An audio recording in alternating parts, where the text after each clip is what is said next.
ദുർമന്ത്രവാദത്തിനായി യുവാവിനെ കൊന്നു, 4 പേർ അറസ്റ്റ്. എന്താണ് ദുർമന്ത്രവാദത്തെ കുറിച്ചിട്ട് പറയാനുള്ളത്? ആഭിചാരക്രിയകളും കാര്യങ്ങളൊക്കെയല്ലേ.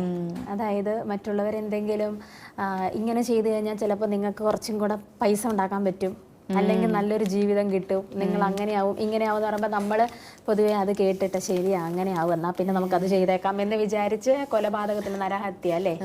ചെറിയ എന്തെങ്കിലും കാര്യങ്ങളാണെങ്കിൽ പോട്ടെന്ന് വെച്ചിരിക്കാം. ഇത് നരഹത്യ, നരബലി അങ്ങനത്തെ കാര്യങ്ങളൊക്കെ കുറച്ചു കൂടുതലാണ്. അതിലൊന്നും വിശ്വസിക്കാതിരിക്കുക. അങ്ങനെ എങ്ങനെ പറയുമ്പോൾ ബുദ്ധിമുട്ടുണ്ട്. എന്നാലും നമ്മുടെ മനുഷ്യ ശരീരം തന്നെ ഇന്ന് മനുഷ്യർ തന്നെ കഴിക്കുന്ന ഒരു സാഹചര്യത്തിലോട്ടൊക്കെ ഒരുപാട് കേസുകൾ കഴിഞ്ഞു പോയിട്ടുണ്ട്.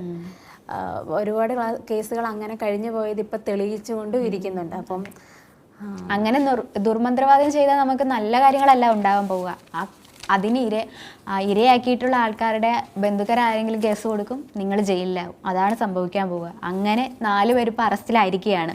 ബീഹാർ സ്വദേശിയായ യുവാവിനെ തലയറുത്ത് കൊന്ന ശേഷം തലയൊട്ടി ദുർമന്ത്രവാദത്തിന് ഉപയോഗിച്ച സംഭവത്തിൽ 4 പേർ പിടിയിലായിരിക്കുകയാണ്.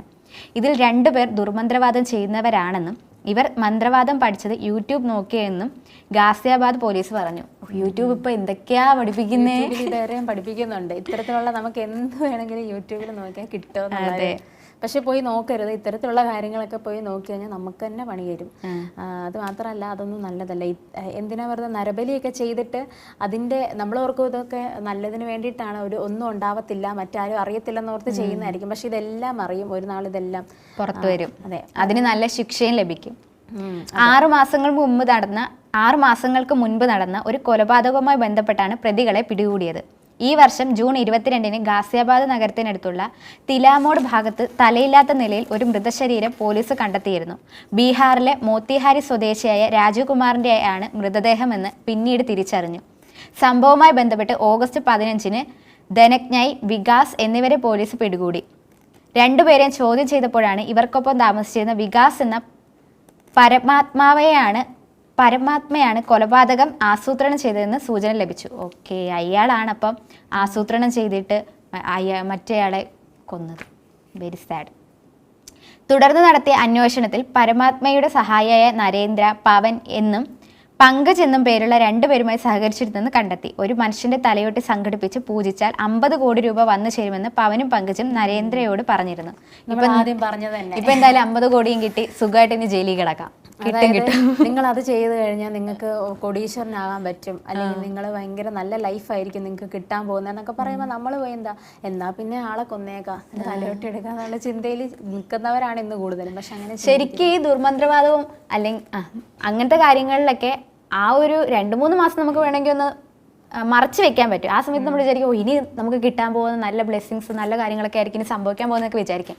കുറച്ച് കഴിഞ്ഞിട്ട് അതെന്തായാലും എങ്ങനെയായാലും പുറത്ത് വരും. അപ്പോഴായിരിക്കും ഇതിന് ശരിക്കുള്ള എഫക്റ്റ് നമുക്ക് കിട്ടുക. ആ ഒരു ആഫ്റ്റർ എഫക്റ്റ് എന്ന് പറയുന്നത് ശരിക്കും പ്രതീക്ഷിക്കാത്ത, നമ്മൾ ഒട്ടും വിചാരിക്കാത്ത രീതിയിലായിരിക്കും കിട്ടുക. അത് ചിലപ്പോൾ നമ്മളെ ജീവപര്യന്തമായോ അല്ലെങ്കിൽ വധശിക്ഷയ്ക്കോ അങ്ങനെ എന്തെങ്കിലുമൊക്കെ കിട്ടും. അതുകൊണ്ട് ഇങ്ങനത്തെയുള്ള കാര്യങ്ങളിലൊന്നും ചെന്ന് ചാടരുത്. യൂട്യൂബിൽ ഇങ്ങനെ ഓരോരോ വീഡിയോസ് ഒക്കെ ഉണ്ടാകും, പക്ഷെ അതിലൊന്നും ഫോളോ ചെയ്യരുത്. അത് പോയി സെർച്ച് ചെയ്യും. കഴിഞ്ഞ ദിവസം വളപട്ടണത്തെ കേസിനകത്ത് ഇത് തന്നെയായിരുന്നു പറഞ്ഞത്. അതായത് മോഷ്ടിക്കുന്ന എങ്ങനെയാന്നുള്ളതിൻ്റെ അത് സെർച്ച് ചെയ്തായിരുന്നു ഗൂഗിളിൽ. യൂട്യൂബിനകത്ത് മന്ത്രവാദത്തിന്റെ ഈ കാര്യം എങ്ങനെ സംഘടിപ്പിക്കാന്നുള്ളതോ എന്താ സെർച്ച് ചെയ്ത്. അപ്പൊ ഇതൊക്കെ ഒരിക്കൽ പുറത്തു വരും. അതിപ്പോ ഇന്ന് പുറത്തു വന്നിരിക്കും. എല്ലാ കേസുകളും ഇതുപോലെ പുറത്തു വരുന്നുണ്ട് നമ്മൾ ചെയ്യുന്നതിൻ്റെ എല്ലാം. അപ്പൊ പ്രതികളായിട്ട് വന്നിട്ടുള്ളത് പരമാത്മ, നരേന്ദ്ര, പവൻ, പങ്കജ് എന്നിവരാണ്. ഇവരെ പോലീസ് പിടികൂടി എന്നതാണ്.